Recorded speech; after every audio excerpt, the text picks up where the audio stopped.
Quand, il y a quelques semaines, Emmanuel Macron a annoncé à la télé que le 11 mai serait la date probable du déconfinement, on s'est tous demandé d'où venait cette date. Tu vois, on avait l'impression qu'elle tombait de nulle part, genre piochée dans un chapeau, en mode oh bah tiens, ce sera le 11 mai.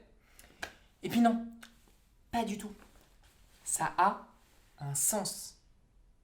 J'ai fait mes recherches et en réalité c'est un message. Car le 11 mai,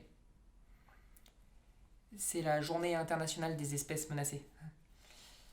Le jour où on va sortir de chez nous, ouais. Je pensais jamais un jour me sentir concerné par l'expression espèce menacée, mais tu vois, si là, ça symbolise pas notre entrée violente dans cette catégorie, c'est un bel hasard quand même, tu vois.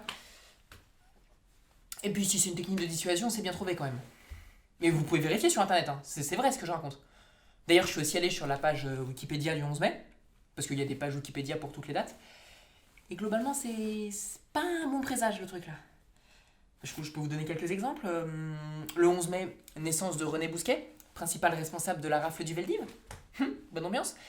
Il y a eu aussi un 11 mai le procès de Klaus Barbie, chef de la Gestapo à Lyon, qui a torturé de nombreux résistants, dont Jean Moulin.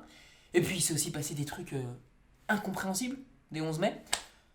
Je cite Jean-Louis Étienne, premier homme à atteindre le pôle Nord en solitaire, mais avec assistance.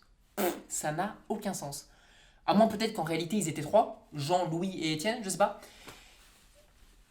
Et il paraîtrait même, et là ça irait très loin, mais bon, c'est une légende, que c'est le 11 mai que la première trottinette électrique a été conçue.